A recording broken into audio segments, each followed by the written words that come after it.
Senhor nosso Deus, nós te agradecemos do fundo do nosso coração essa oportunidade nova de abrirmos a tua palavra, de orarmos, de cantarmos, de nos reunirmos na tua presença e uns com os outros, em alegria e em amor.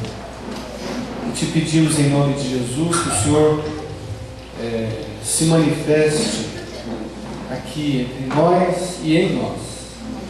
Obrigado porque o Senhor já está aqui, o Senhor nunca saiu daqui, nunca sai, o Senhor já está lá.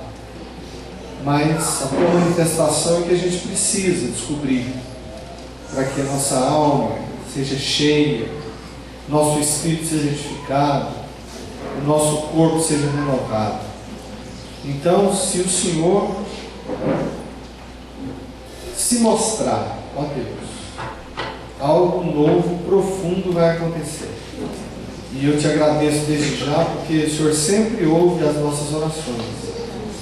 E eu peço que o Senhor abençoe cada um, individualmente falando, e nós como igreja, como povo que se reúne nesse lugar.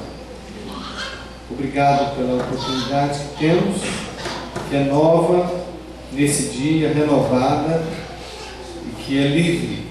Obrigado pela bênção que temos ainda nesse país, de nos reunirmos livremente e falarmos que cremos no Senhor Jesus, que é o nosso Rei, é o Rei soberano sobre toda a terra. Obrigado, Senhor. Em nome de Jesus, amém. Vamos sentar, por favor.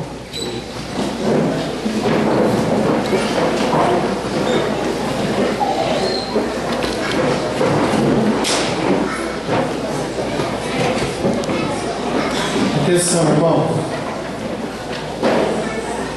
Não precisa conversar, só sentar. Presta atenção. Bendize, ó minha alma, ao Senhor, e tudo que há em mim, bendiga ao seu santo nome. Bendize, ó minha alma, ao Senhor, e não te esqueças de nenhum só de seus benefícios. Ele é quem perdoa todas as tuas iniquidades, quem sara todas as tuas enfermidades, quem da cova redime a tua vida e te curou de graça e misericórdia, quem farta de bens a tua velhice, de sorte que a tua mocidade se renova como a da águia. Esse é o nosso Deus. E nós estamos aqui nesta manhã para depender dEle, estarmos nele e adorarmos a Ele. Ele é o centro da nossa atenção agora. Então, se você não é plantonista, não é médico, nem nada, você desliga seu telefone, seu celular. Depois de umas 2 horas mais ou menos, você fala com as pessoas tudo que tem que falar. Se tiver alguém doente, esperando que você ajude ou alguma coisa nesse sentido, você deixa seu celular ligado. Mas a partir do momento que a gente entra na presença do Senhor, nessa era tecnológica, as pessoas viciaram tanto as suas vidas nisso, que aquilo virou Deus. Eles não dão conta de ficar sem. Então tem que desligar. E tem gente no meio de reunião de oração, de estudo bíblico, que atende o telefone, fica assim, sai e tal. Eu aconselho você a não ser uma dessas pessoas, senão você não vai ser edificado. Você vai repartir a sua atenção com outra pessoa ou coisa que não seja o Senhor. Então, o centro das atenções agora, nessas 2h30 por semana que nós temos, é o Senhor. Se você puder fazer isso, é bom para você. Só estou dando conselho, não é? E é bom que não atrapalha também a gente aqui, já que a gente veio aqui para estar concentrado nas coisas de Deus. Tá bom? Vamos ao Senhor. Hoje tem ceia, hoje tem oração, tem cântico, tem muita novidade de Deus para nós. Bem, irmãos, bom dia. Vamos colocar de pé. Aumenta o violão só um pouco, por favor. Irmãos, você já cumprimentou a pessoa que está do teu lado, pelo menos deu um abraço nela, a paz do Senhor.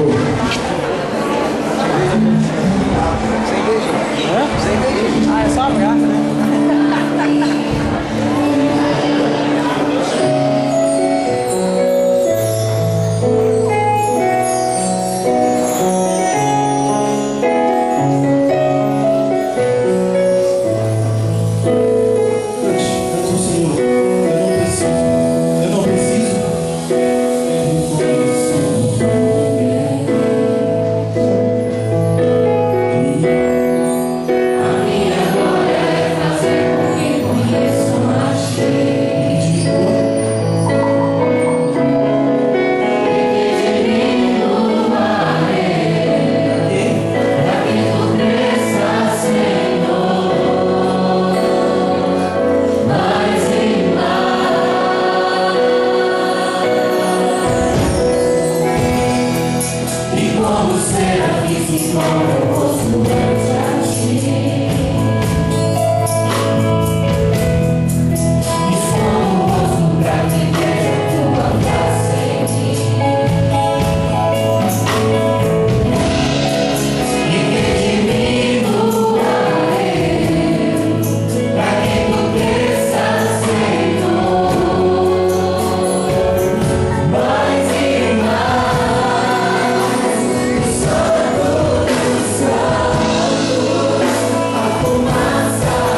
Tua presença,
assim, continua tocando, ministrando, nossa.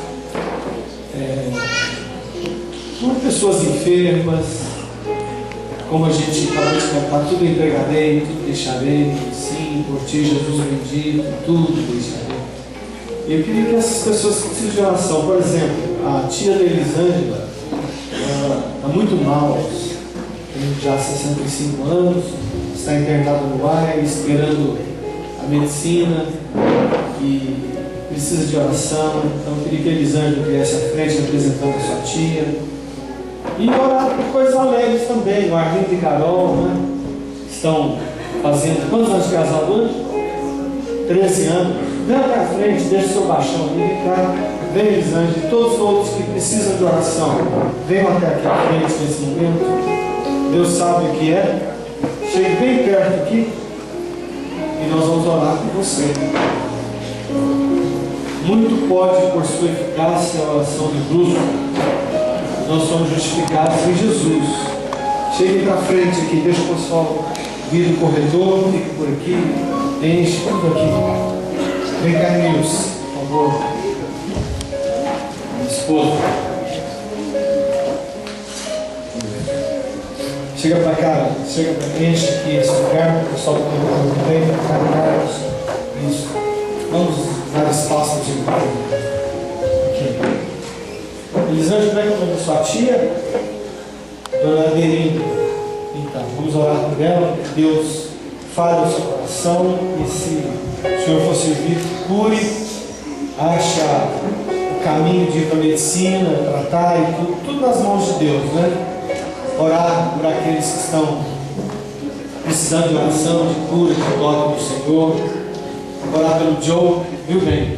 O Joe, nosso irmão holandês, ele não pôde embarcar da Holanda para cá. Se você quiser saber o que aconteceu, você passa um e-mail para mim, que eu te mando um e-mail explicativo. Está tudo já salvo lá. Não vou ficar perdendo tempo falando aqui. Então, você, se tiver curiosidade, quiser orar e abençoar, você me passa um e-mail, eu passo para você. Fique sabendo o que aconteceu com o Joe e o que a gente precisa orar por ele. Tá bom? Vamos orar por isso, então. Antes Deus me trouxe uma memória aqui de quando eu era adolescente, eu estava num acampamento e foi dada a oportunidade de trazer diante do Pai aquilo que cada um estava carregando com muito peso. Talvez o que você está carregando nessa manhã é uma enfermidade, é uma dúvida, é um motivo de oração por uma salvação de alguém, algo que você quer ser tocado, que você quer que alguém seja tocado. E naquela tarde, naquele acampamento, eu estava com um problema muito grande. E o pastor que estava dirigindo era um jovem amigo, muito amigão, o pastor Robinho, né, que eu não era pastor, ele era só ajudava na mocidade. Ele chegou, ele falou assim: vamos imaginar, irmãos, que você esteja indo agora na direção do Senhor Jesus. Você está caminhando por uma estrada. Cada um pode imaginar a estrada do jeito que era. Uns imaginaram que era cheio de flores, outros imaginaram que era um caminho estreito. Meu caminho tinha muitas pedras e eu tropeçava nessas pedras. E eu vi que algumas pessoas vinham do caminho oposto, como se já tivessem encontrado com o Senhor, e passavam por mim. E eu subi aquele morro, né? Terra batida, que nem aqui do Manaim. Eu me lembro que naquela ministração assim, quando eu cheguei bem perto de Jesus, ele não estava tão longe, estava como daqui no Cirlei. Mas eu vi umas 12, 13 pessoas ao redor de Jesus. Eu achei que elas precisavam dele muito mais do que eu. E eu pensei assim: eu volto amanhã. Foi tão fácil chegar perto de Jesus, eu volto amanhã. E no meu pensamento eu voltei para aquela sala, carregando o mesmo problema que eu tinha chegado tão perto do Senhor e poderia só estender meus braços. E eu me lembro do olhar de Jesus. Ele olhou e falou assim: me dá isso, isso é tão leve para mim, meu fardo é tão leve. E eu voltei, irmãos, com aquele problemão. Mas quando eu confessei, na hora que a gente estava, esses irmãos, ela não até estava lá, nem meu namorado ele era apenas o pastor da igreja. Falei, quando eu vi que um contou, eu fui até de Jesus, ofereceu uma água, e eu nadei, eu estou aqui ensopado, mas eu entreguei. Eu fui só ficando dessa maneira. Eu estive tão perto de Jesus, e eu achei que eu dava conta de andar com aquele problema mais um dia. De voltar no dia seguinte, eu sabia que Jesus ia estar ali.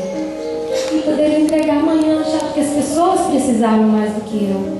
Elas estavam sofrendo mais do que eu. E eu voltei. Mas naquela hora que eu confessei da minha fraqueza, da minha covardia e da minha sentimento de poder andar com aquele problema mais um dia, eu senti como que do meu corpo caindo, tipo um câncer. Quando eu olhei, minha pele estava fazendo casca de batata caindo no chão. Naquele momento eu me humilhei. Falei, Senhor, naquele momento eu não entreguei, mas agora eu entrego.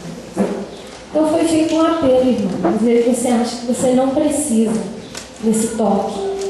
Às vezes você acha que você dá conta de andar mais um dia com esse problema. Mas não tenha vergonha. Jesus está mais próximo de você do que o Sirlei está próximo de mim agora. 5 metros de distância. Ele está bem junto da gente aqui nesse momento. Então coloca diante dele a sua oração.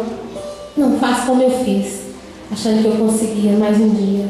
Seja lá um vício, seja uma incredulidade no seu coração. Tem gente aqui que é incrédulo, que tem ouvido a palavra de Deus, mas tem endurecido o coração. Coloca a sua incredulidade perto de Jesus, ele está do seu lado. E é Ele que vai te convencer de que Ele é o caminho, a verdade e a vida. Senhor, só o Senhor é poderoso para ler o que está no coração da criança mais tenra, mais jovem aqui, Deus. Da pessoa mais idosa, mais experiente, Senhor. O Senhor é poderoso para investigar na nossa alma e nos ver, Deus, tão deformados, tão enrustidos, tão agarrados, ó Deus, aos nossos próprios problemas, ó Deus. Só o Senhor que pode sondar os corações nessa hora, Pai.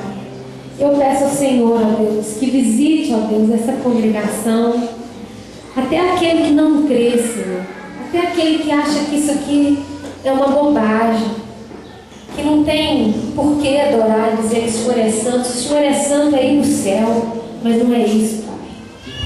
Deus vai convencendo, Deus, o Teu Espírito Santo, Ele é o Espírito Santo, é Ele que convence do pecado, da justiça e do juízo.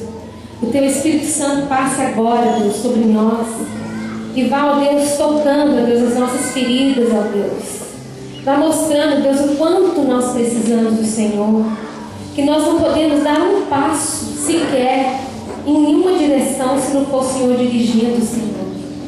Tem alguém aqui que precisa do toque do Senhor, de uma cura nessa manhã, ó Deus, de uma libertação espiritual. Tem tido opressão, tem sentido medo, tem sentido fome e não sabe que essa fome é saciada em Deus. Então, Senhor, nós viemos no Teu altar, ó Deus. Nós construímos um altar de louvores, ó Deus, aqui. Dizemos que o Senhor é santo, o Senhor é poderoso, o Senhor é nosso Deus, que não há outro lugar para estar a não ser aos Teus pés. Ó Deus, e nós entregamos, Senhor. Nós abrimos nossas mãos, Senhor, e entregamos, ó Deus, o que tem nos afligido, Senhor. Ó Senhor, o Senhor é muito maior do que essa aflição. O Senhor disse que tomai sobre vós o meu jugo e aprendei de mim, porque o meu jugo é suave e meu fardo é leve. Senhor, nós não conseguimos andar mais nem um dia com esse fardo nosso. Por isso trazemos a esse altar, ó Deus, e entregamos a Ti, Senhor, sabendo que o Senhor é dono de todas as coisas, Senhor, e que, ó Deus, no tempo certo o Senhor vai responder as orações. Ser como um enfermo, ó Deus, que está sendo representado aqui, a tia da Elisângela, que trouxe o nome aqui para a gente estar orando. O Senhor sabe o que ela precisa, quantos minutos de vida ela ainda tem. O Senhor sabe todas as coisas e é nas tuas mãos, o soberano Deus, que nós entregamos. E queremos, ó Deus, que o Senhor nos limpe, como o Senhor me limpou aquele dia. Tirou aquelas escaras, tirou aquelas cascas de ferida que caíam no chão e ele foi levado por um anjo, Senhor. Limpa, Deus, o teu povo nessa manhã. Limpa das enfermidades, Senhor, do coração endurecido, da incredulidade, Senhor, da enfermidade, pior delas, que é a incredulidade. Não tem jeito, Pai. Então, ó Pai, o Senhor toca e nos dá um restante de dia, Senhor, pleno na tua presença. Que ao terminar essa oração, o ar que a gente respira dentro dos nossos pulmões de uma forma diferente. Amém. Nos dando vigor, nos dando coragem, nos dando firmeza, Pai. É o que eu peço para mim e para todos que estão aqui, Senhor. Em nome de Jesus. Amém. Eu agradeço muito a Deus a fidelidade de cada um de vocês. E se você quiser saber as coisas que a gente tem feito com o dinheiro da igreja e tal, e às vezes tem dúvidas e tal, me procure que eu explique tudo direitinho para você. Assim, com detalhes e tudo mais, mas tem algumas coisas que eu quero falar antes de orar, não é? Por exemplo, a gente ganha uma oferta semanal do pastor Hélio e da sua família com um boletim, não é, pastor Hélio? Pastor Hélio está aí? Não veio não? Quem trouxe o boletim? Você trouxe, Rodrigo? Mas o pastor Hélio sempre, Valdar e sua família lá na Faetano faz um boletim toda semana, desde quando a gente começou esse boletim. E ele oferta na vida da igreja. Isso já é uma coisa muito boa. Nós temos também as coisas andando aqui esses dias. Nós recomeçamos agora em agosto a reconstruir algumas coisas que a gente pode fazer com o dinheiro que ainda temos, né? Aqueles 20 mil reais lá do bazarzão, nós estamos usando para fazer a base aqui do banheiro. Nós contratamos a firma que faz esse som. Nós contratamos a firma que faz esse balcão aqui, que fez para ele continuar mais essa parte aqui, ó. Daqui, sim, tipo assim, daqui desse pilar para lá. Nós vamos aumentar mais um pilar lá, 2 na verdade, esse espaço, para fazer os banheiros, que vão servir durante anos, o tempo inteiro. Vão ser banheiros bons, a gente já está desenhando o projeto, vamos fazer direitinho, vamos fazer os externos primeiro, o masculino e o feminino, para nós usarmos e derrubarmos lá na cozinha e ganharmos mais espaço lá. Até quando Deus nos der dinheiro para fazer a cozinha, a quadra, é tudo devagar. Até a volta de Jesus a gente consegue fazer mais um bom pedaço, eu acho. Se eu não voltar essa semana, a gente dá conta de ir. Mas tudo isso tem sido muito bom. Nós recomeçamos, nós já ligamos o esgoto da Cirlei, lá da cozinha até aqui, para ir lá no decanta lá na fossa, daqui até lá no decanta lá na fossa já tem tudo pronto. Nós vamos ligar até a casinha, tudo no tempo de Deus. Então as coisas estão acontecendo aqui, irmãos, tá certo? Com isso nós temos também as nossas tarefas, os nossos alvos missionários. Por exemplo, a Gesiane, ela vai para o Iraque amanhã, depois de 12 anos, né, gente? Que eu conheço a Gesiane, 11 anos a Gesiane agora está indo visitar o Iraque, e ela está indo com recursos próprios. Ela trabalhou, juntou dinheiro, mas pessoas aqui estão ofertando na vida dela. A VID, como igreja, vai ofertar. O PROM está fazendo esse estudo especial, que são umas 15 pessoas ofertaram na vida dela, e ela está indo, graças a Deus, suprida por um povo que não é rico. Isso é o mais importante, mas é com a fidelidade de cada um de nós, a minha fidelidade e a sua fidelidade. E nós temos desafios na VEM. A VEM é VID em Missões, para quem não sabe, VID em Missões. Nós estamos reestruturando tudo e estamos assim, alguns alvos muito fortes para o ano que vem. Vamos reestruturar as finanças, mas isso a igreja vai ficar sabendo também o que estamos fazendo. Enquanto isso, Deus vai dando novos sonhos e vai tirando algumas coisas do rumo. Por exemplo, vocês se lembram que eu falei do Naica aqui? tinha sido dado a nós, para nós tomarmos conta de uma seção, uma parte aqui da cidade e tal, sem nenhum tipo de aviso por parte da prefeitura e nem por quem nos convidou, foi tirado e dado à Igreja Católica. Eu acho que eles deveriam ficar com isso mesmo, mas nada foi falado, soube por terceiros, e depois eu liguei para alguém, não me lembro quem, e a pessoa me informou, realmente foi tirado. Não tem problema nenhum não, porque nós oramos e as coisas acontecem, e tudo isso está nos planos do Senhor, e vamos fazendo aquilo que Deus tem dado a nós. Temos alguns planos para conversar com a liderança, novos, que Deus tem colocado no meu coração, já para o ano que vem, coisas desafiadoras.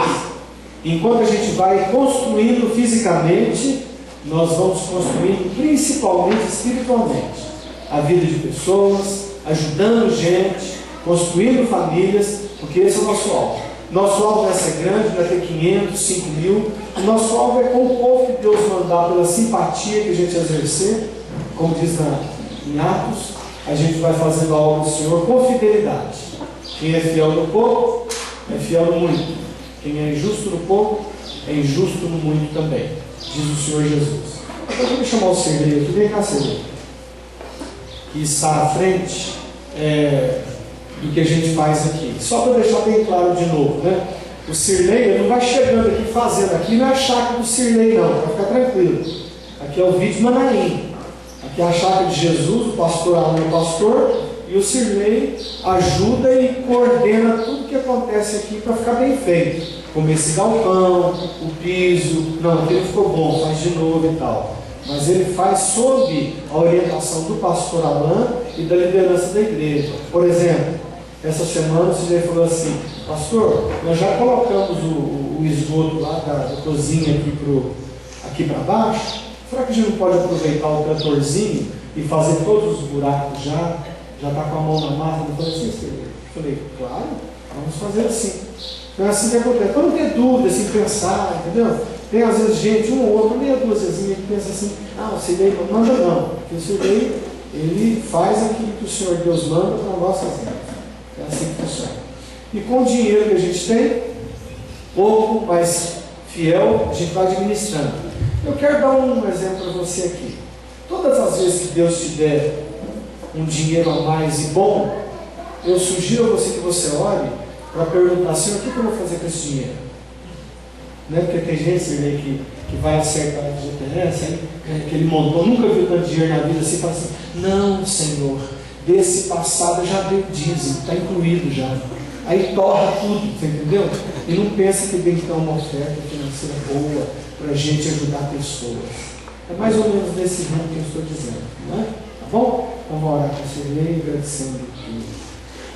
Se você me permite, pastor, eu gostaria de acrescentar uma coisinha a mais do que está acontecendo. Também com a autorização da liderança, do pastor principalmente, nós estamos automatizando a água do Manaim até aqui. São 600 metros de automatização de cabo, que o pastor abriu, uma boia ali embaixo, uma boia aqui em cima. Então não vão ter mais problema. Qual que é o problema, Jesus? Cirlei, liga bom, não está derramando, faltou água, não tem água para lavar. Então, se Deus quiser, essa semana nós já estamos automatizando essa água. Senhor, muito obrigado pelo teu reino, Deus. Que o nosso foco é o teu reino. Nosso foco é o Senhor, Jesus. Nosso foco não é coisa, não é construção, não é furar buraco, nem encher o buraco. Nosso foco é encher o buraco que está na nossa alma, no nosso espírito, com o Senhor, na totalidade, na plenitude. O resto é resto, Senhor. Ajuda-nos, ó Deus, a ter essa consciência, ó Deus, a permitir que o Senhor é bom nisso também, que o Senhor manifeste em nós e possamos assim, Pai, ter o caráter de Jesus com a tua manifestação em nós. Sejamos plenos, ó Deus, em liberdade, unidade, em graça, e deixar que o Senhor manifeste em nós, deixar que o Senhor fale no nosso coração, que as nossas ações sejam ações aquelas que falam em Efésios de Deus, que o Senhor já preparou para nós andemos nela. Obrigado pela fidelidade do teu povo, pela generosidade do Senhor em nós. Nós te louvamos e agradecemos em Cristo Jesus para a tua glória. Amém, Senhor. Obrigado, Silene. Amém. Glória a Deus. As crianças vão ficar por aqui. Ok.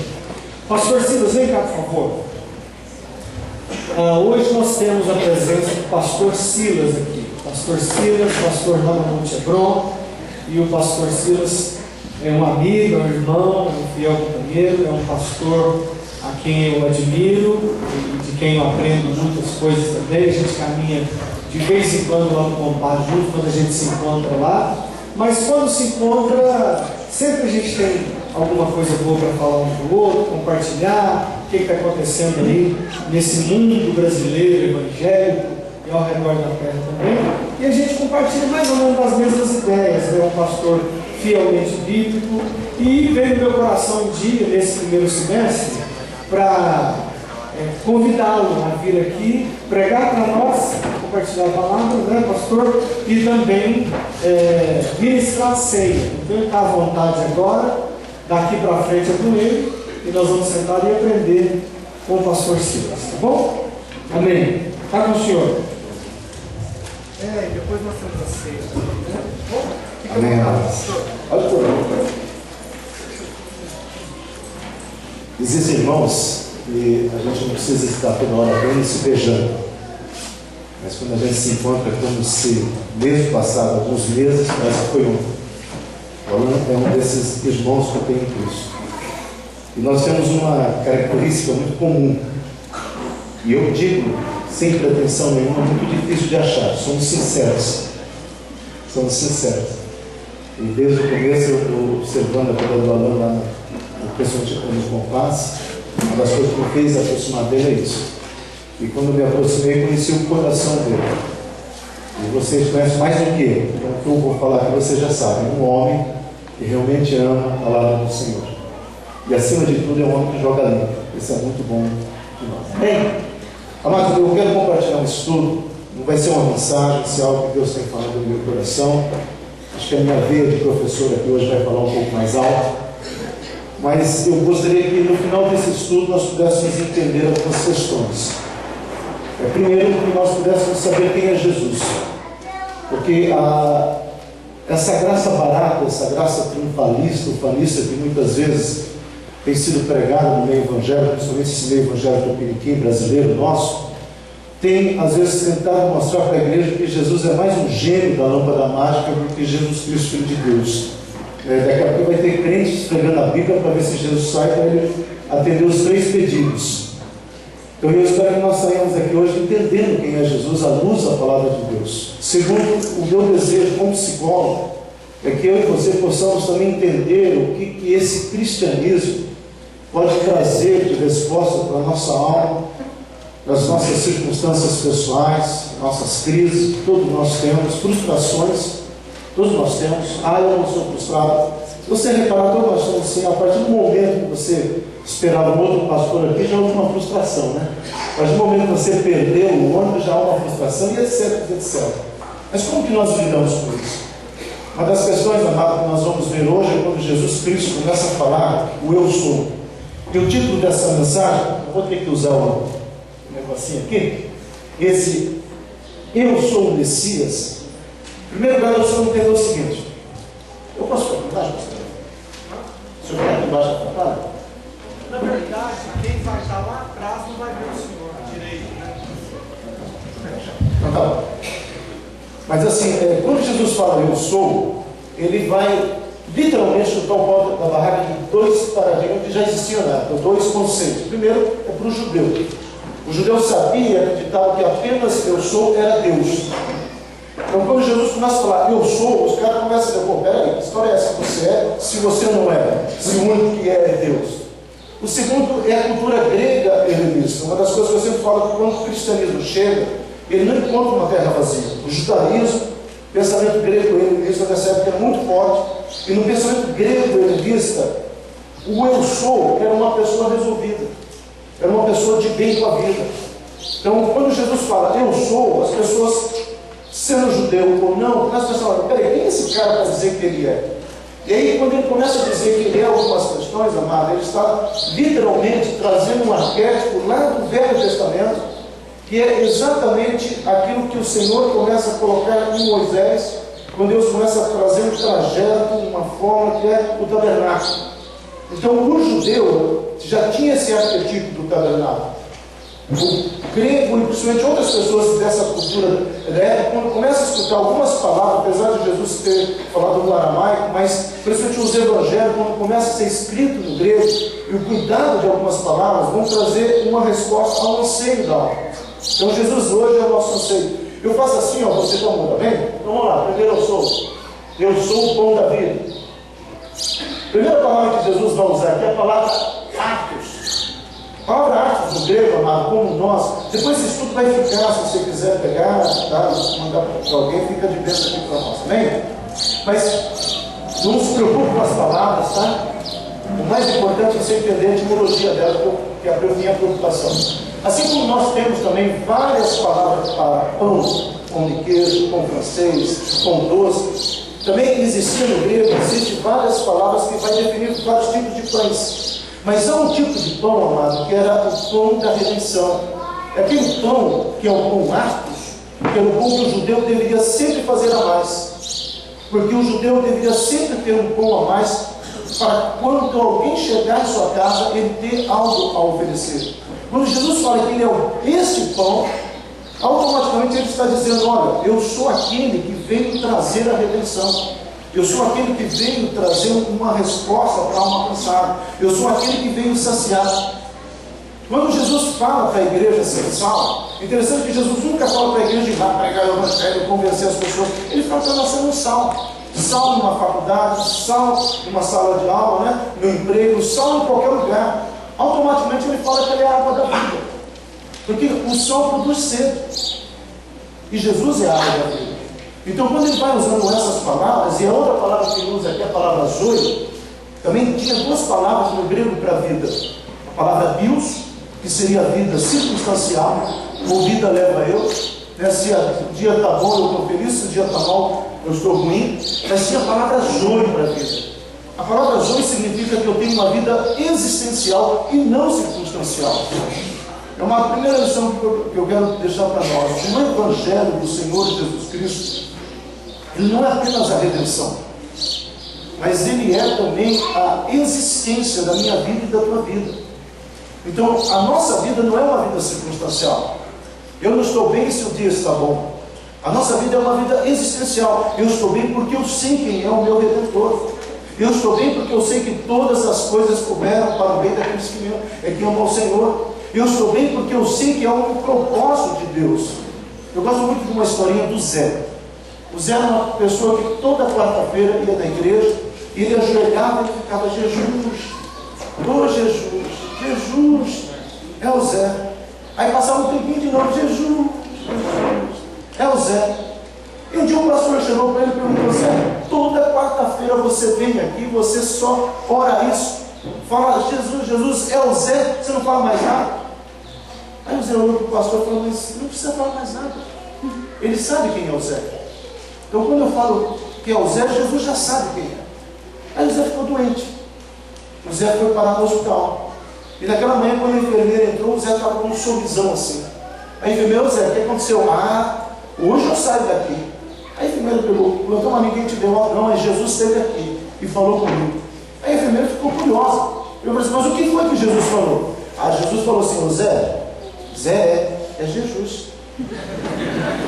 E a enfermeira falou assim, mas ele só falou isso? E o Zé falou, e precisa mais? Eu sei quem é Jesus. Às vezes, amado, nós precisamos saber quem é esse Jesus. E a primeira questão que ele fala é, eu sou o pão, e eu sou o pão da vida. E aí, amado, pode entrar, nós temos o primeiro milagre. Nós vamos fazer uma relação de cada eu sou com um dos milagres. São 7 eu sou no Evangelho, 7 milagres no Evangelho, tudo no Evangelho de João. O primeiro milagre é o milagre da transformação da água em vinho, né? Eu sei que tinha um pastor que estava tomando vinho, né? E alguém chegou assim, pastor, já está tomando vinho? Ele encostou o copo, não, isso aqui é água. Não, pastor, segue, não, isso aqui é água. Não. Aí o cara, pastor, olha o vinho que você está tomando. Ele olhou assim, fez de novo. Uma boa explicação das coisas. Primeiro lugar, amada, peça de casamento. Vai passar os três, então tem 3 pontos. Isso, para aí. Em primeiro lugar, esse milagre não acontece em qualquer momento da história. Esse milagre acontece dentro de um casamento. E aqui é interessante, amado, que Jesus já, quando ele termina de falar que ele é o pão da vida, que ele é a redenção, que ele é aquilo que vem trazer uma existência para mim e para você, ele não vai lá fazer um milagre na sinagoga, no sentido da religiosidade aqui, mas ele vai no cotidiano. A grande mensagem que Jesus está trazendo nesse milagre, meu amado, é que o milagre não vai acontecer em quatro paredes na igreja.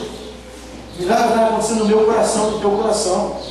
Nós precisamos entender isso como igreja do Senhor Jesus Cristo e, acima de tudo, como filho de Deus. Há um momento tremendo, eu acho, na palavra do Senhor, é quando o povo do Egito, o povo de Deus, sai do Egito até a construção do templo. E exatamente em 1 Reis 6:1 fala que passaram-se 480 anos. Aí quando você vai somar isso, você vê que tem um erro ali, porque não dá 480 anos, dá 573 anos. Ou seja, quem é bom em geografia aí, né? 480 menos 573, há um erro, matemático aí de 93 anos. Ou seja, 93 anos sumiu, Deus não contou. Aí você fica, mas se esse versículo está errado, pode ter outros versículos errados. Mas quando você começa a estudar a história do povo de Deus, no período dos juízes, você vai ver que eles adoraram aos deuses dos Heteus por 20 anos. Eles adoraram os deuses dos filisteus por 8 anos. Eles adoraram os deuses dos amorreus por 40 anos. Você vai somando todo o tempo que eles adoraram outros deuses, dá exatamente os 93 anos que faltam na contabilidade de Deus. Sabe o que Deus está falando, amado? Eu tenho 10 anos de igreja. Deus está falando, para mim não, na minha conta aqui só tem 5. Meu Deus, só está errado aqui não. Eu só contabilizei os 5 anos que você passou diante do meu altar. Eu só contabilizei os 5 anos que realmente eu fui o pão da tua vida. Então, quando ele entra nessa questão do milagre do casamento, ele está dizendo, rapaz, eu não estou querendo fazer um milagre na igreja. Eu quero fazer um milagre no teu dia a dia. Eu quero fazer um milagre na tua sala de aula. Eu quero fazer um milagre no teu emprego. Eu quero fazer um milagre na tua casa. Segunda questão importante são as talhas, Essas águas, eu sempre falo, se esse casamento fosse 3 dias antes, essas talhas estariam vazias. Se fosse 3 dias depois, também estariam vazias. Porque essas talhas participavam, era parte do ritual da cultura hebraica, que era a questão do que eles chamavam da purificação, uma purificação de uma festa judaica. E essas águas eram uma talha específica para isso, que toda a família sabia. Quando o pai ia buscar a água, e aí era o papel do pai, colocava a água ali, ele estava dizendo, olha aqui, daqui a pouquinho nós vamos nos lavar, daqui a pouquinho haverá uma purificação nas nossas vidas. Quando Jesus usa essa água, ele está mandando uma mensagem também. Ele está dizendo o seguinte, está vendo essa água da purificação? Eu vou transformar em vinho, porque o vinho é o símbolo da alegria. Então, o eu sou o pão da vida está dizendo o seguinte, eu quero entrar no teu cotidiano, eu quero entrar e transformar o teu cotidiano, te trazer um sabor de vida, por isso que é zoe, vida verdadeira, vida existencial. E aí eu coloquei só um negocinho aqui, pedido de Maria, porque muitas pessoas dizem, quem deu o primeiro start, ou quem cutucou Jesus foi Maria para ele fazer o primeiro milagre. Isso não é verdade. Primeiro, porque a palavra no grego ali, adelphonar, tudo indica que Jesus era parente desse cara que estava casando. José já tinha falecido. Então Maria era o parente mais próximo. Se José tivesse vivo, era José que deveria sair e providenciar o vinho. Maria chega para o filho, você está com cartão de crédito? Jesus, dá um jeitinho de ir lá comprar um vinho que está acabando. Jesus fala, não, o que eu vou fazer aqui é muito melhor. Então, esse negócio de que Maria deu o primeiro estágio não foi. Jesus estava sempre esperando o tempo dele, como muitas vezes nós precisamos esperar o nosso tempo. Pode clicar. Tem que clicar 2 vezes. Segundo eu sou a luz do mundo, a palavra do grego. O segundo eu sou, amado, ele já sai do contexto da vida existencial, da vida no significado, seja numa sala de aula, seja no emprego. E eu quero frisar muito isso, amado. Vida cristã não é aqui dentro de 4 paredes.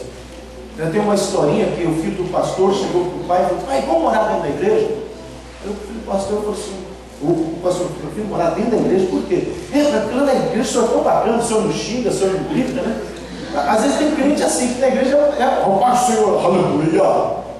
Tem até uma entonação sacerdotal, aleluia. Que o crente que é crente não fala aleluia, ele fala aleluia, Tem que botar um R aí para dar mais ênfase, aleluia.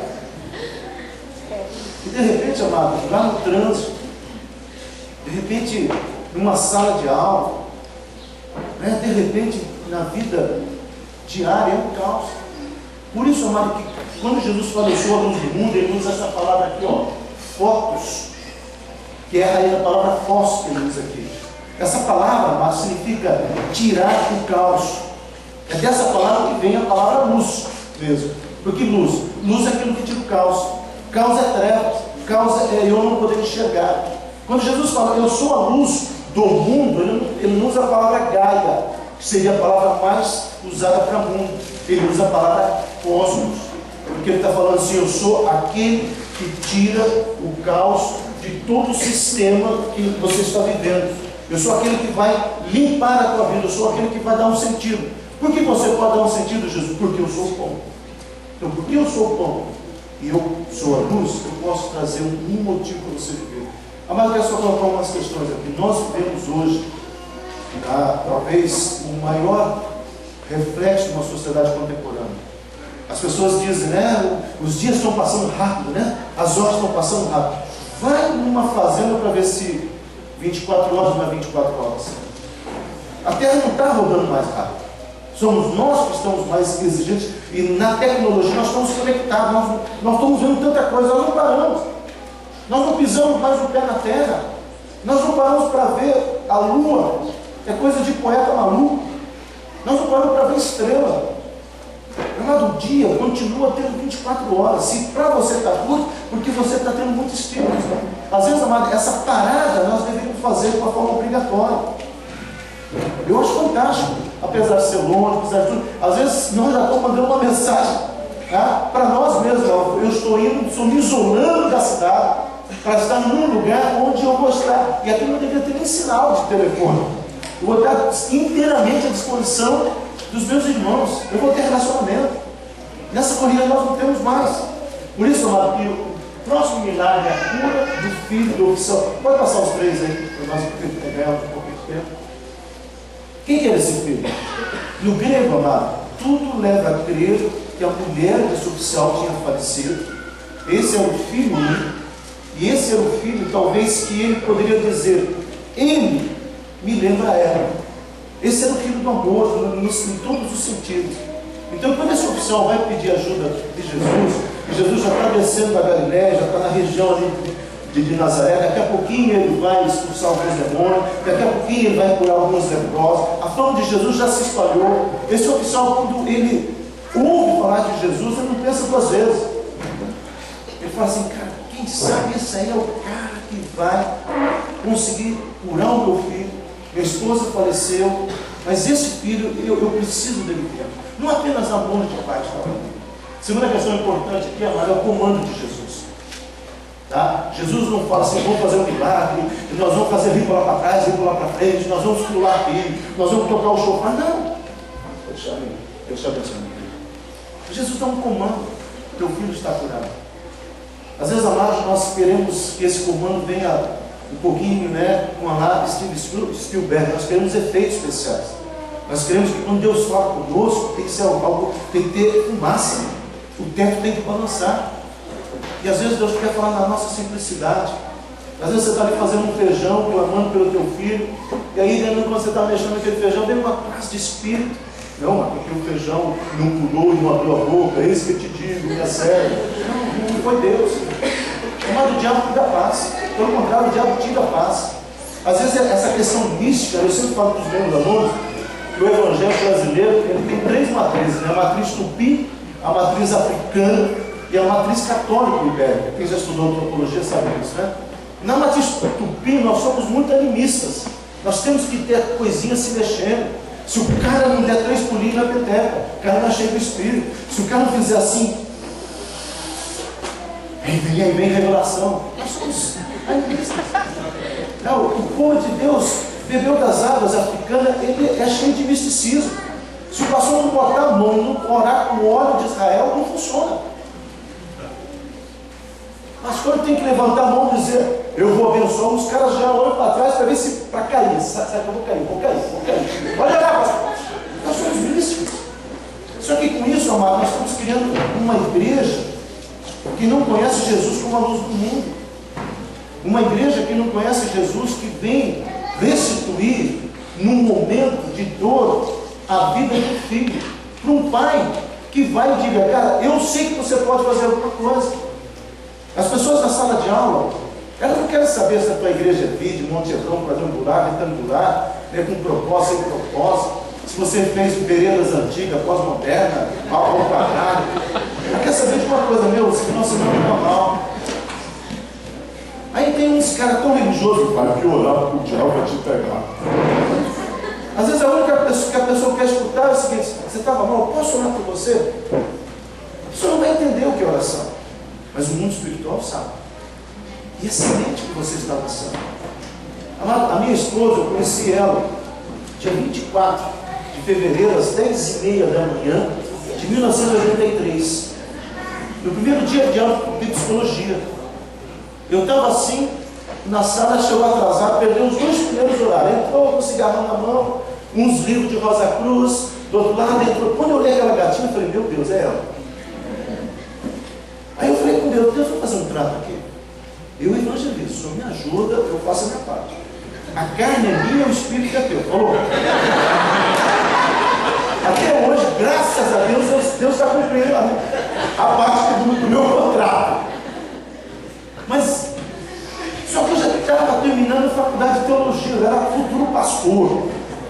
Quando o pessoal soube que eu estava gostando de uma menina que não tinha berço evangélico, não tocava piano, porque toda esposa de pastor tem que tocar piano.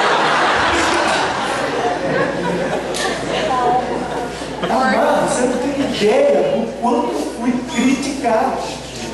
Mas graças a Deus, amado, que eu já estava entendendo que Deus era a luz do mundo, que Jesus era a luz do mundo, que esse caos Ele poderia trazer, e essa resposta Ele poderia trazer. Então, como esse homem, eu comecei a crer para ver. E eu não esperei ver para crer. E eu fiz a minha parte.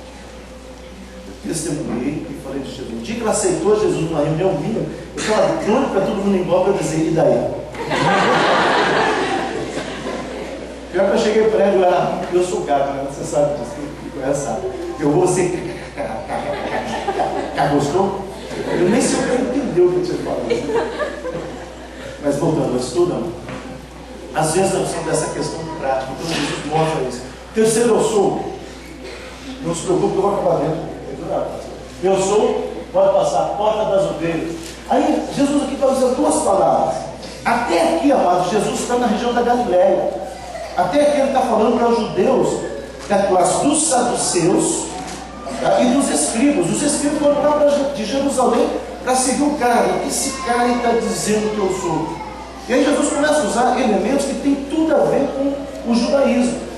E a palavra que ele vai usar aqui, como nós também temos porta, portão e porteiro, no hebraico havia algumas palavras para porta, que o grego vai pegar e vai usar essa palavra tura. A palavra tura, amado, não é uma porta qualquer. Era uma porta onde a ovelha entrava e ela ficava parada ali, não tinha como ir para frente nem para trás, e o dono da ovelha passava a mão nela para ver se tinha algum machucado.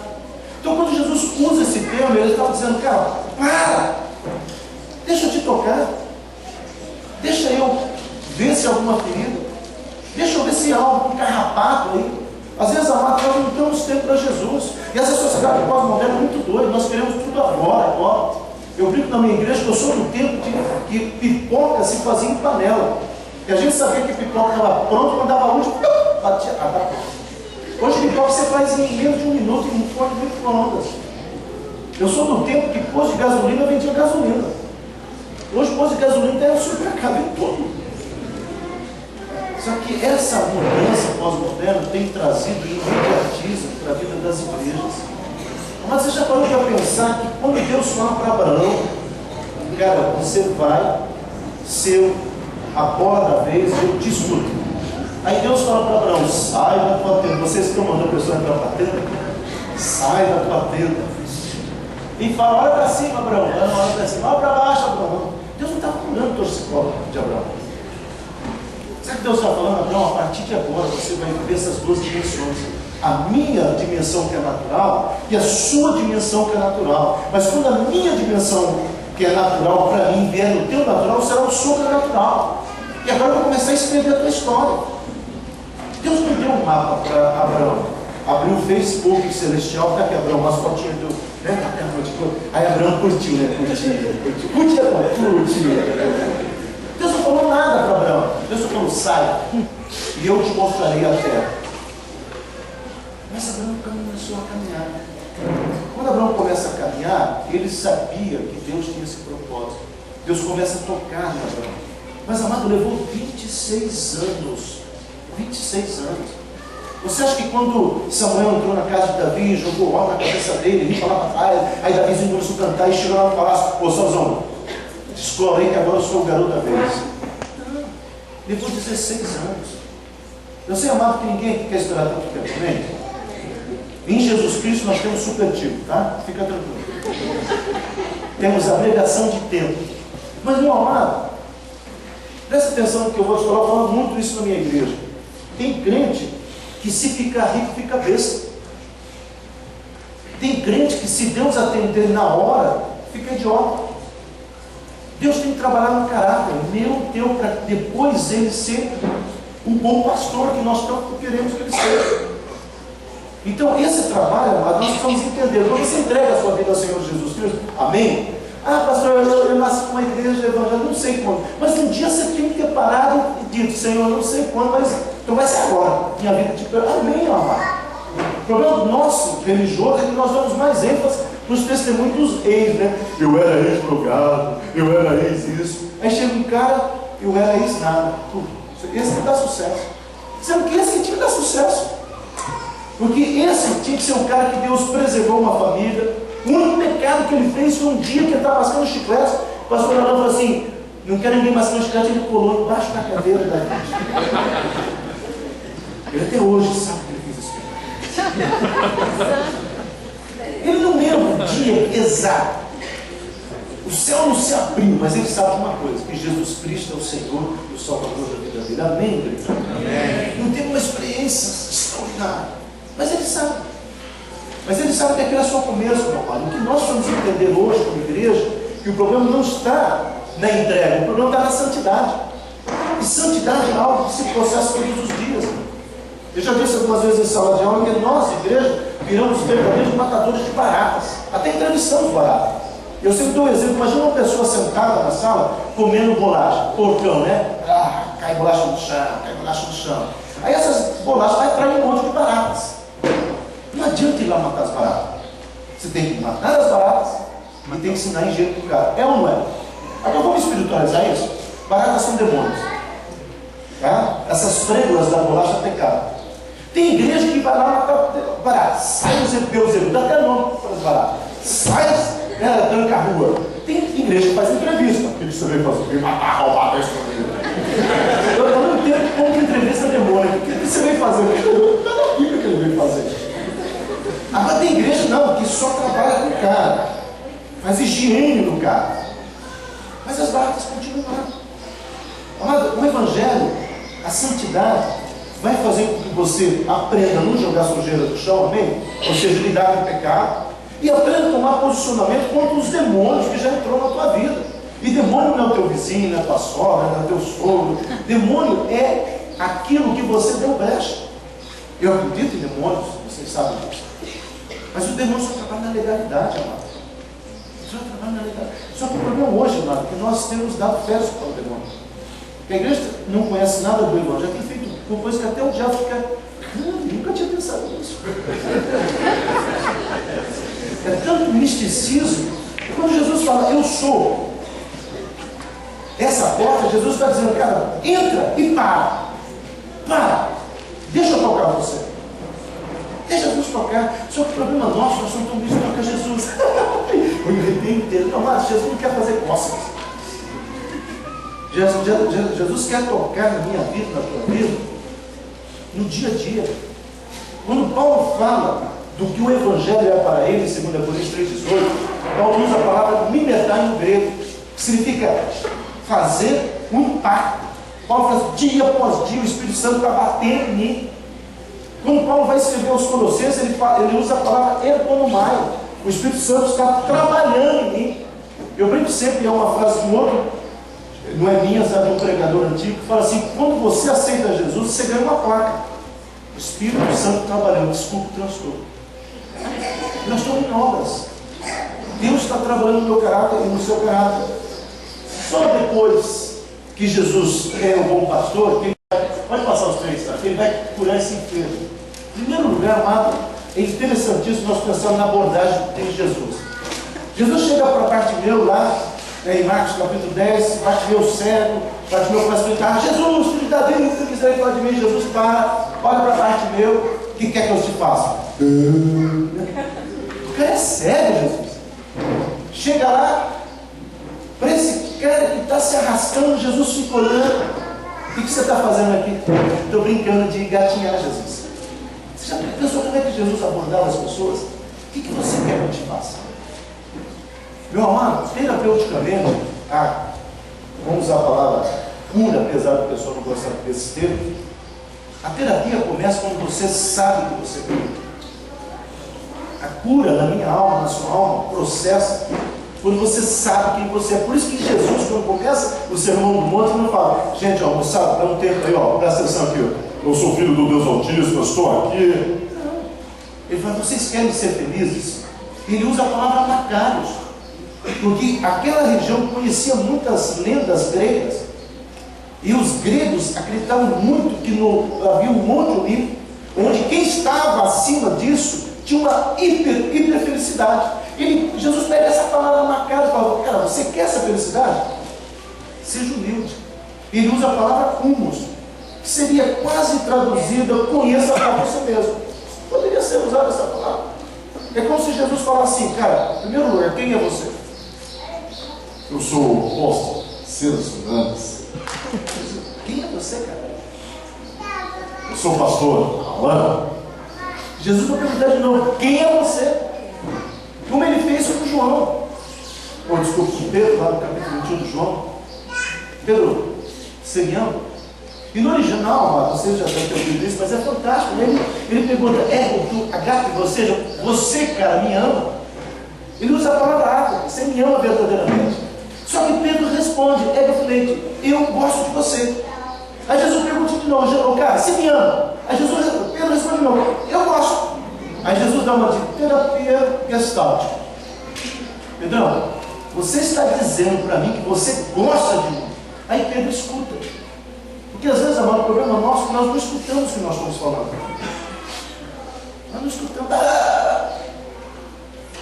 Então, o que Jesus esperava dessa pessoa que ele escutasse? O que você está falando? E olha porque ele começa a falar. Ele não fala: eu quero chegar lá.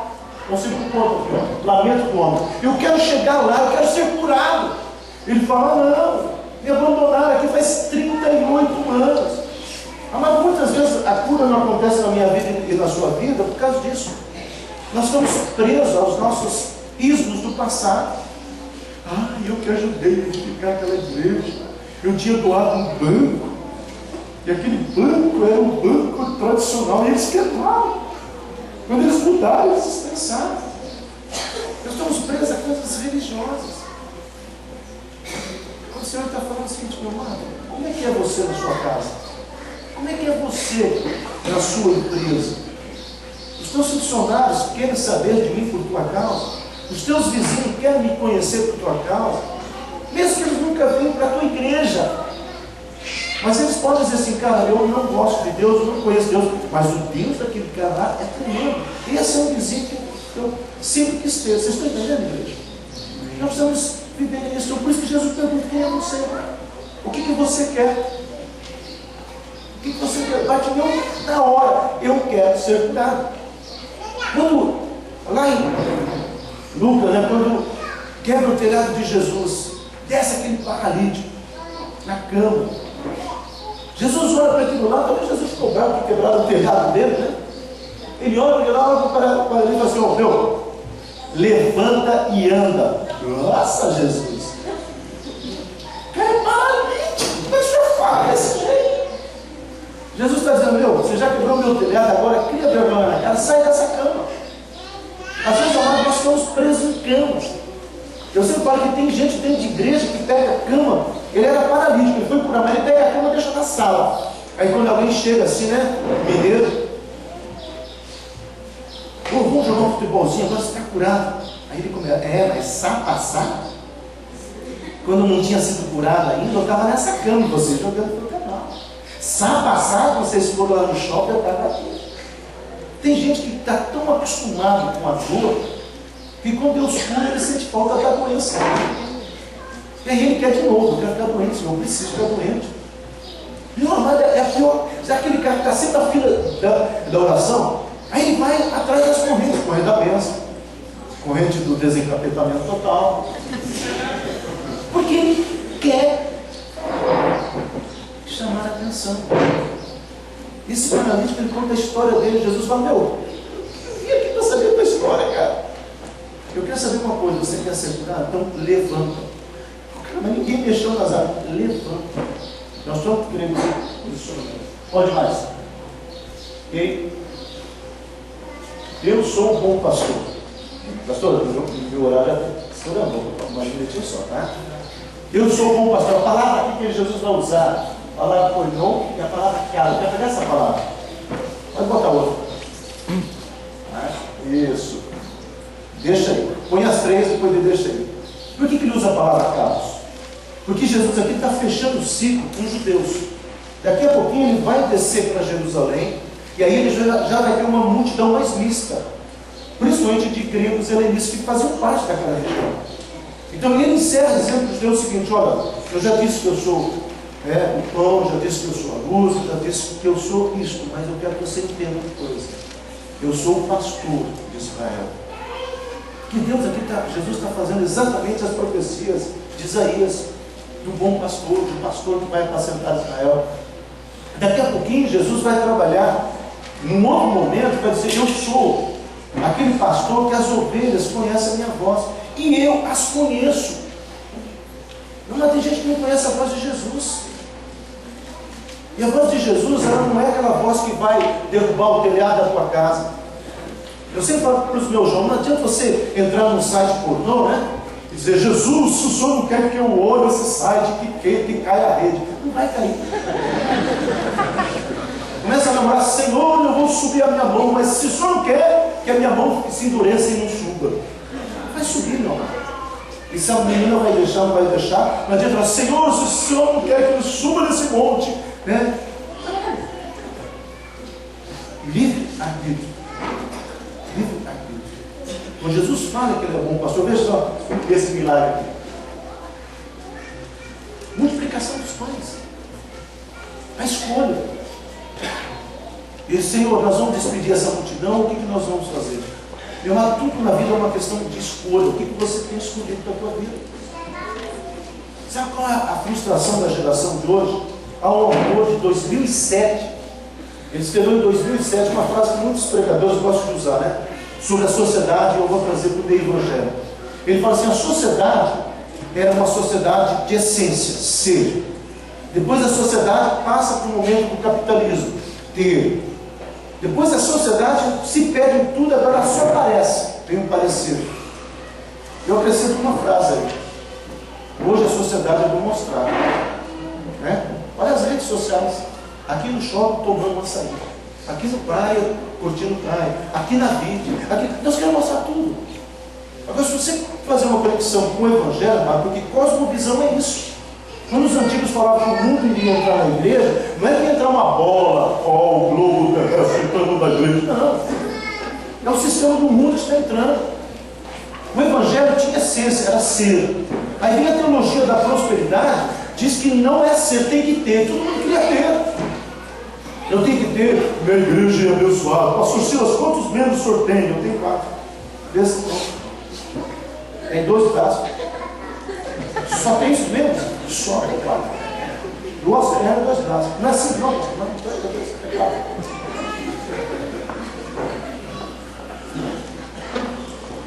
Vocês estão entendendo? Nossa mente cartesiana, ocidental, ela tem que ser mensurada. O culto foi abençoado, foi porque 3 caíram. O culto foi abençoado porque o pastor deu 3 pulos. Nós temos que viver isso. Como a sociedade não conseguiu sustentar o ter, e a igreja não está conseguindo suscitar o dele. E quem gosta de ler, amado, alguns livros fantásticos, Decepcionado com a Graça, de Paulo Governo.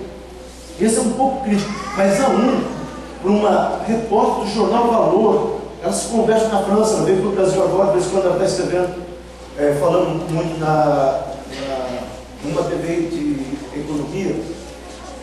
Esqueço o canal, mas ela escreve até hoje no jornal Valor. Ela escreveu o nome, Feridos em Nome de Deus.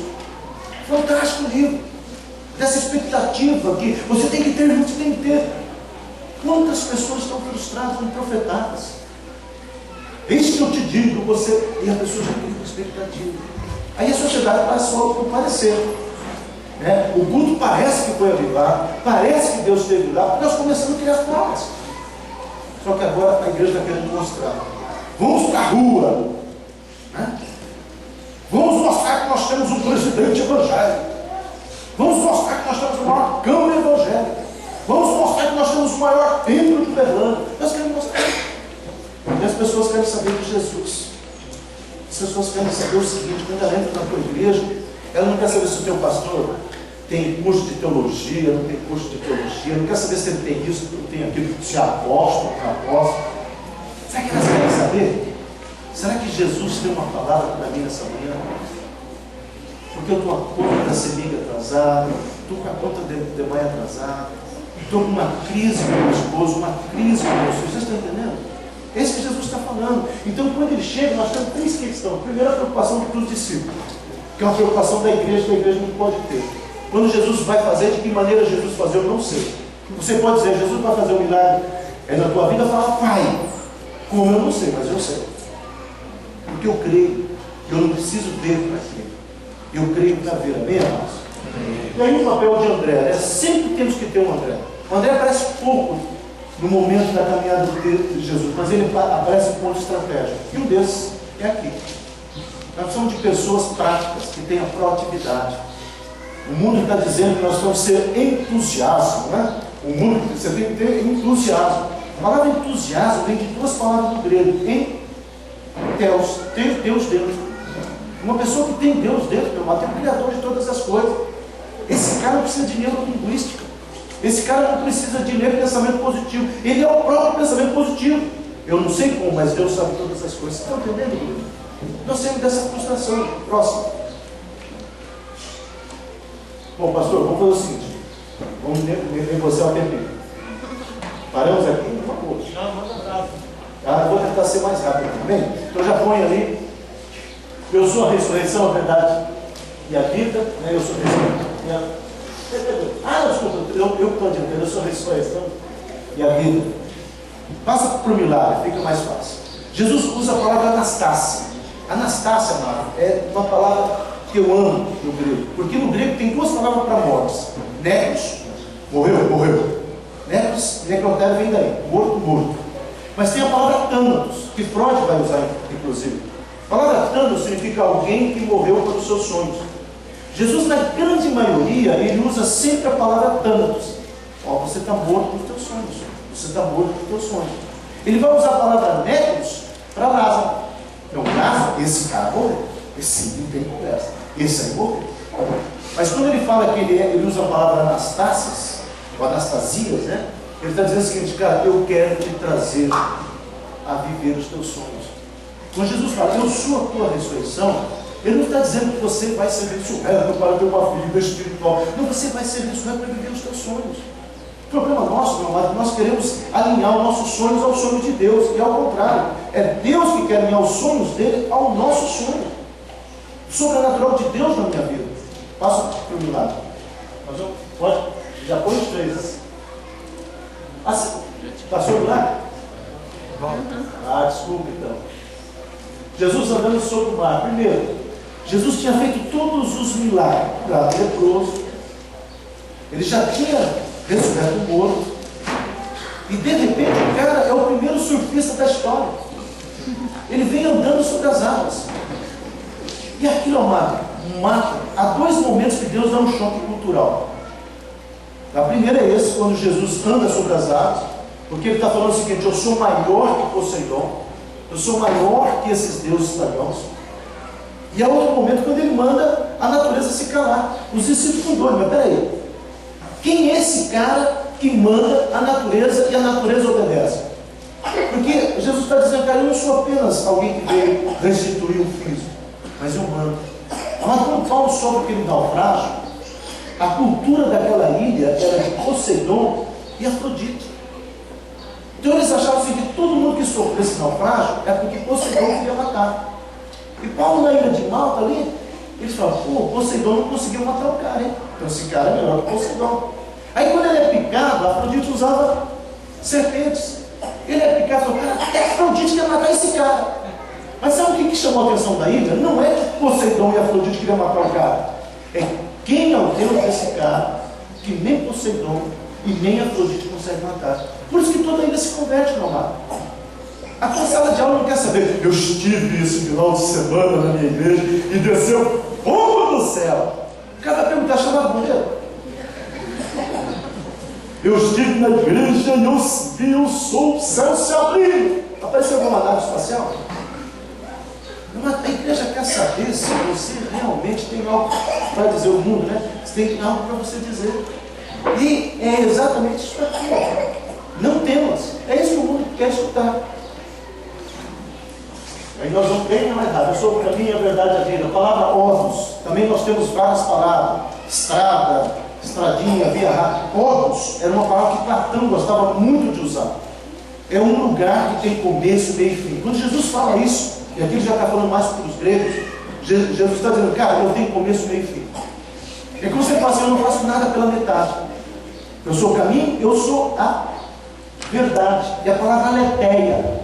A palavra aletheia no grego significa o seguinte, além de eu ser teu começo, meio e fim, eu quero trazer na tua vida um equilíbrio. Verdade é isso, meu amado. Um cara verdadeiro é um cara equilibrado. É um cara resolvido. É uma pessoa com estabilidade. Primeira vez que aparece a palavra riqueza na Bíblia é em Deuteronômio 8,18. Olha quanta coisa já tinha passado. O capítulo 7, 8 de Deuteronômio, Deus fala assim, cara, eu estou te dando uma terra para vocês, uma terra assim, assim, assim, assim, assim. E lá nessa terra, se vocês quiserem, eu vou ensinar vocês a ser ricos. Porque até então Deus tinha prometido o quê? Prosperidade. Sabe qual é a diferença didática? Riqueza, você tem dinheiro para comprar remédio. Prosperidade, você ter a saúde e não precisar do remédio. Tem muitas pessoas que falam, eu vou fazer uma campanha para ganhar um carro, porque eu quero ir na chácara Manaim todo domingo. Aí o cara está aqui todo domingo. Eu passo, ganhei o carro? Não, Deus até agora não me atendeu.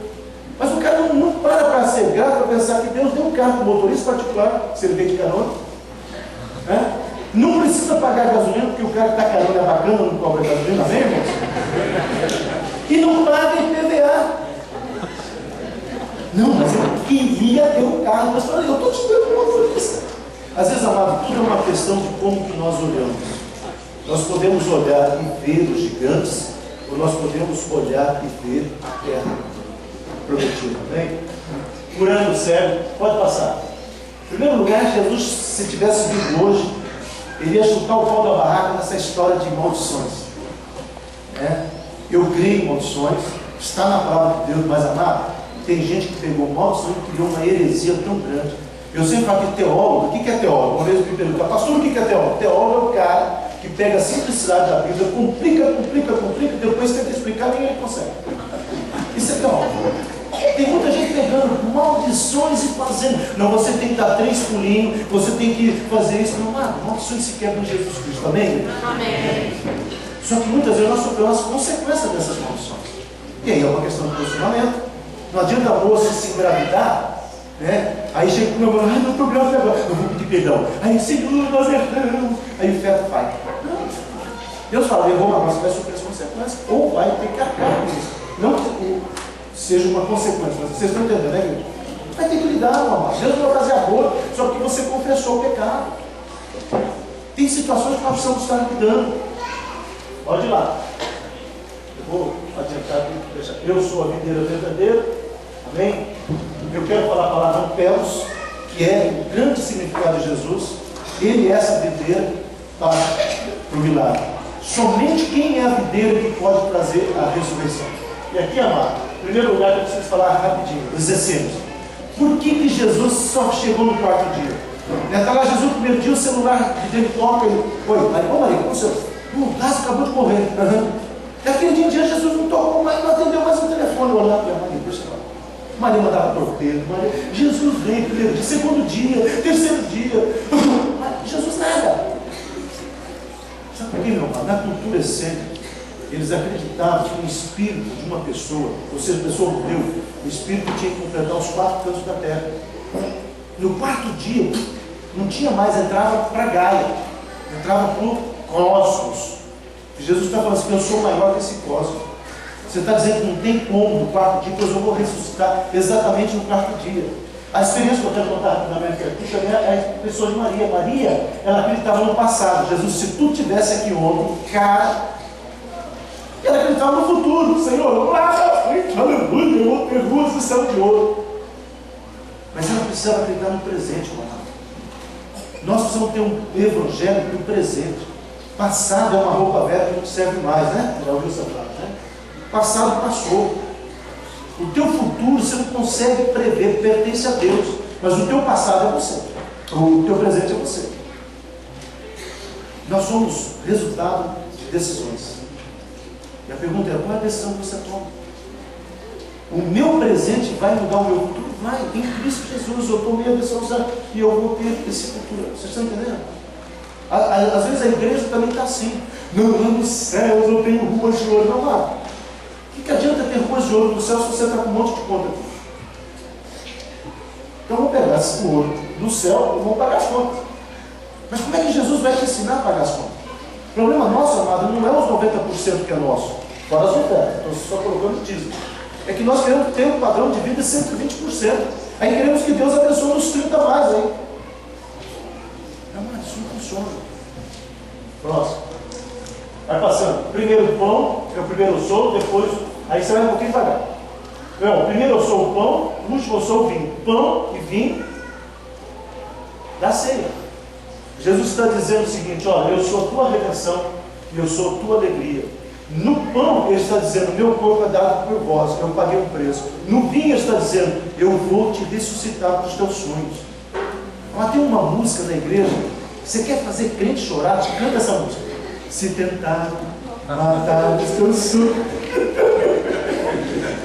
E como o crente gosta dessa música. Só que eu vou dizer uma coisa bem bacana, meu amado. Essa música não é para chorar. Essa música é para você refletir, porque Jesus é a nossa alegria, é o pão da vida. Mas Ele é o vinho, Ele é a nossa alegria. Amém? Ele é a luz, pode de outro. Somente a luz vai ensinar o caminho. Então quando Ele fala eu sou a luz, depois Ele vai dizer que é o caminho próximo. Quando Ele fala que é a porta, Ele fala que é a ressurreição. Para que porta? Vai entrar. Para passar. Se você ressuscitou para os teus sonhos, você passa nessa porta, no nome de Jesus também. Vamos fazer a campanha na porta. Ele vai ficar eu de um lado, olhando de outro. Passa na porta. Às vezes não precisa de ato profético. Às vezes o crente tem que. Não, Senhor, é tua meia, amado. Cada vez por que dê. Pastor, eu tenho dente de ouro. A primeira vez que eu escutei isso, eu falei assim, mas e o bafo? Mudou? Porque ter dente de ouro, continuar com o mesmo bafo é pela mula para mim, amado. A mula de Balaão tinha 3 dons: dom de visão, dom de fala e dom de profecia. Mas continua sendo uma mula. Tem crente que está cheio de dom, mas é uma mula. Deus, dons não muda caráter. O que muda caráter é o Espírito Santo. Por isso que a igreja prefere dizer que tudo é o demônio, porque o demônio a gente expulsa, caráter não. Então tem que passar, tem que viver. E por último, Ele é a porta. Agora veja só o que Jesus mostra aqui. A pedra. Essa é a figura do candelabro. Tão mistificado.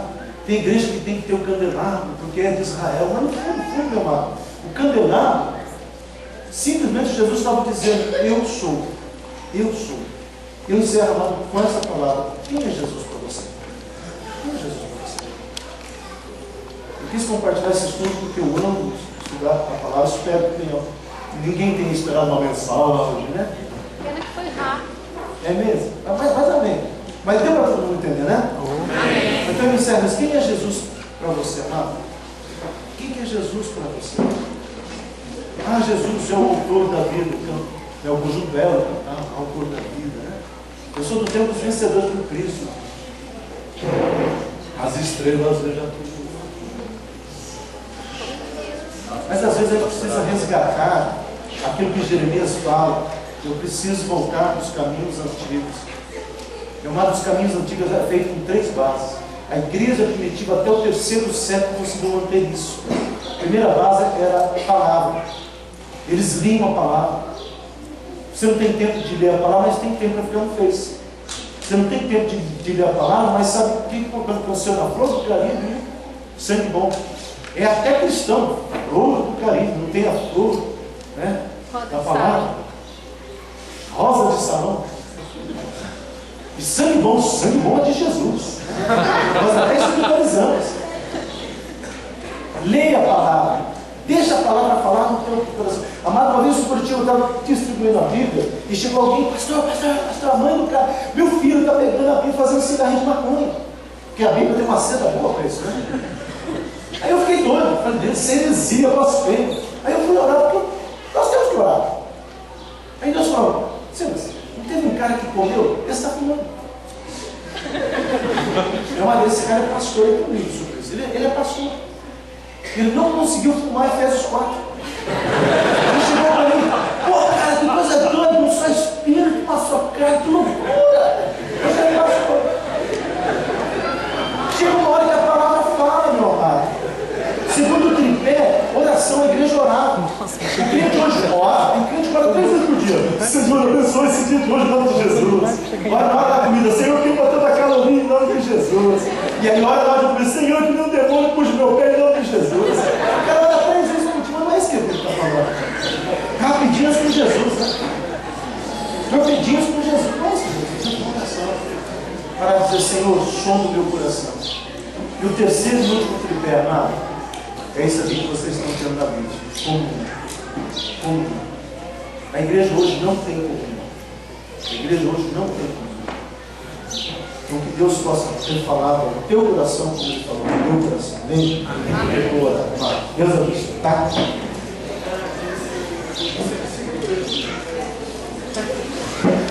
Achou um companheiro? Isso. Não, mas é assim mesmo. Uma coisa que a gente tem que ir aprendendo, quer dizer o seguinte, é um defeito nosso, a gente precisa corrigir isso, né? Porque a gente tem muita pressa das coisas. E o Silas, uma aula boa dessa, é uma aula de 2 horas, dá mais exemplos e tal, etc. Mas nós temos oportunidades ainda, se Deus permitir, principalmente quando a gente tiver alguma coisa específica para ensinamento, né?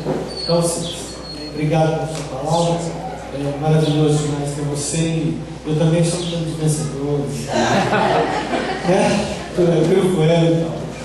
Mas nós vamos ter a ser, mas eu vou fazer um desafio a você aqui. Quem está com pressa de ir embora? Quem precisa almoçar? Não, claro. Você entendeu? Quem precisa almoçar dentro de meia hora? Se você precisar de almoçar dentro de meia hora, pode ir embora. Pode ir embora. Pode levar para embora. Não vai na hora do meio, não. E você vai estar indo contra aquilo que eu estou ministrando para você agora. Eu tenho uma pessoa que está fazendo almoço para nós hoje, né? Para mim, para minha família, alguns irmãos aqui, né? Nós vamos lá, vamos almoçar nessa casa lá, né? A Alice e o Dudu estão convidados também, para ter comigo à vontade. Vou levar uma pente comigo hoje. É, Dudu? Se tiver com pressa, pode ir embora. Mas se você quiser curtir esse momento de ceia, que a gente faz uma vez por mês, mais ou menos. E sabe, Silas, a gente tem aqui só de manhã. À noite, pode ir fazer outra coisa, pode dormir a tarde inteira, não tem culto à noite para ir, porque a vida está assim. Né? E mesmo assim, muitas pessoas que deveriam estar aqui, que se consideram da vida, ou são nós, ou quando tem alguma coisa assim, bem essencial, estão aqui. Mas por qualquer coisinha não estão. Então é o seguinte, a gente está chegando num ponto em que nós não podemos ter pressa mais de ouvir a palavra. A gente tem pressa de resolver as coisas, pressa de Facebook, pressa de bobagens, né, para resolver para nós. Mas quando são as coisas de Deus, a gente tem pressa porque, puxa vida, eu preciso comer. Então nós vamos ter assim, Gesiane, deixa eu ir com alguém, não sei com quem você vai deixar essa vida, e vem para cá agora rapidinho. Eu queria que o senhor, por favor, ficasse aqui conosco, a Gesiane aqui, certo?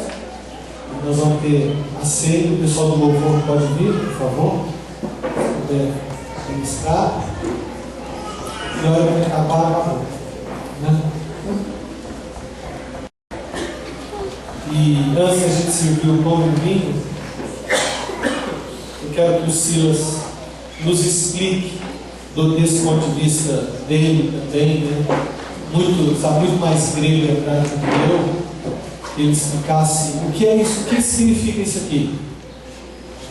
É por isso que eu falei, se você no meio do caminho não fica, porque quem põe a mão no arado não pode olhar para trás. Literalmente assim, né? Dizendo aqui com vocês, por favor. Sirlei, queria que você viesse para o lado direito aqui. Ficar só Laurinho aqui. Né? Laurinho, tá bom? O Dudu viesse para cá também. Faz parte disso aqui, pelo lado esquerdo. Tá bom? E aí, o pastor Silas vai ministrar para nós a ceia. Depois que você tomar o pão e o vinho, você está liberado. Ainda nós temos o PV e a Priscila estão aí? Estão ali. Tem quantas fichas aí? 9. 9? Só 9? Tem 9 lugares para o almoço ainda. Já compra desse mês inteiro, ou do domingo que vem, do outro domingo. Vai servir até quinta-feira que vem. No estudo bíblico, você tem que dar seu nome e comprar sua fichinha para o almoço. Hoje a gente está fazendo para 70, no máximo, né? Mas você vai ter a oportunidade, se quiser, de sempre organizar a sua vida e pagar o seu almoço muito mais barato, muito mais gostoso e muito mais bonito. Depois que o Silas ministrar, a gente no banco canta, vem à frente, toma a ceia e você vai na paz do Senhor lá para o seu almoço, para a sua vida. Deus te abençoe. Silas, está com você, filho. Uma das coisas que eu falei no final do estudo, né? Que quando se pegasse o pão, mensagem, arquétipo, né? O arquetipo que Jesus estava falando, exatamente também. Esse é o meu corpo, essa é a tua redenção. Por isso que a ceia é memorial. Então nós deveríamos pegar o pão e dizer para nós mesmos, aquilo é falar com os nossos botões. O que é a minha redenção? O que Jesus significa para a minha vida? E aí comemos esse pão. Quando nós pegarmos o cálice, nós deveríamos refletir essa videira, o sentido dessa alegria, uma vida existencial, não circunstancial. E quando bebemos o cálice, nós devemos dizer o seguinte: Ele traz os sonhos. Por isso que Ele ressuscita Lázaro logo após esse eu sou a videira. Ele me trará. Só que Ele não vai tirar você de dentro. Você vai ter que tirar pedra. Tem muitas pessoas com pedras. E muitas vezes elas saem, mas está cheio de ataduras, e dói. Quando a gente tomar o cálice, a gente tem que entender que essa nova aliança, e Hebreus 8, todos falam que essa nova aliança é escrita no meu coração e no teu coração. Então, não é apenas beber o cálice. Mas a coisa mais bacana, meu amado, é isso aqui. Você pode ter comido sucrilhos hoje de manhã, café com pão e manteiga, né? Só que agora, todos nós vamos sair com os mesmos elementos. Porque o café pode ter sido diferente, mas depois da ceia, eu vou ter o pão dentro de mim e o cálice. E você também vai ter. Ou seja, a nossa essência vai ser única. Vocês estão entendendo? Sim. Todo mundo vai ter o que eu tenho dentro, você vai ter também. Não importa o café. O que importa é o mesmo pão que você comeu, eu estou comendo. O mesmo cálice que você bebeu, eu estou bebendo. Por isso que ninguém aqui é maior. Por isso que ninguém aqui é a última Coca-Cola do deserto. Nós somos especiais para Deus. Mas você é meu irmão em Cristo. E dizer que você é meu irmão em Cristo não é só uma questão de estar falando, meu irmão em Cristo. Significa, cara, mesmo Deus que está no teu coração está no meu. Por isso que nós somos um. Amém? Deus abençoe. Queria que o pastor Silas orasse nesse momento, além de abençoar vocês, orasse, porque a Gesiane está indo amanhã, embarcando lá para Kurdistão, lá para o Iraque, né? Kurdistão, ela tem uma chance especial, ela está indo para ficar o tempo que Deus tem para ela lá. Vamos descobrir lá, né? As coisas vão acontecer, né? Então que o Silas orasse, nós com essa oração, estamos abençoando e te enviando, viu? Vamos lá. Mas vocês estão bem, estenda as mãos. Pai, obrigado, Senhor, porque tua palavra diz que quando dois ligares, será ligado aqui na terra. Obrigado, Senhor, porque hoje nós podemos ter duas ramificações do teu corpo na cidade de Uberlândia, Monte Hebron, aqui, Senhor, e David. E obrigado, Senhor, por caminhar junto, eu e Alain. E agora juntos nós podemos abençoar a vida da tua serva, declarando aquilo que diz Isaías, Senhor, que o Senhor vai e já foi na frente dela apenas por amém. Senhor, o Senhor sabe que esse é um chamado que o Senhor colocou na vida dela. Ela já testificou, ela já foi provada. Ela não está indo por turismo, ela não está indo pela emoção. Por isso, Senhor, nós também cremos, Senhor, que o Senhor tem a provisão. Cremos também, Senhor, que o Senhor pode nos abençoar para sermos provedores dessa vida. Mas o nosso clamor a Deus é que, em primeiro lugar, o Senhor coloque os teus anjos ao redor dela. Tem conhece a história da nação, as maldições, as bênçãos, mas o teu filho morreu por eles também, Senhor. E nós cremos, ó Pai querido, que a tua serva vai ser essa voz tua, uma voz que vai clamar literalmente no deserto desse país. Por isso, Senhor, traga esta autoridade. Segundo o Senhor sabe da solidão, da tristeza, saudades, sentimentos humanos. O teu próprio filho passou por tudo isso. Então, Jesus, o Senhor sabe o que é sofrer, que está naquele Getsemane, muitas vezes não deu apoio de ninguém. O Senhor que conhece a alma humana, Jesus, melhor do que qualquer psicólogo, que o Senhor construiu a alma humana e morreu pelo resgate dessa alma. Seja o consolador. Seja o consolador do tua serva, se caso aparecer nesses momentos. E por último, Deus, assim como o Senhor trouxe a existência, muitas provisões na tua palavra, muitos históricos também que nós temos na atualidade, seja o provedor, para que assim como Davi, o Senhor é meu provedor, eu não vou sentir falta de nada. Tua serva também possa dizer que o Senhor é o meu provedor. Por isso eu não tenho sentido falta de nada. Em nome de Jesus. Amém. Jesus. Amém.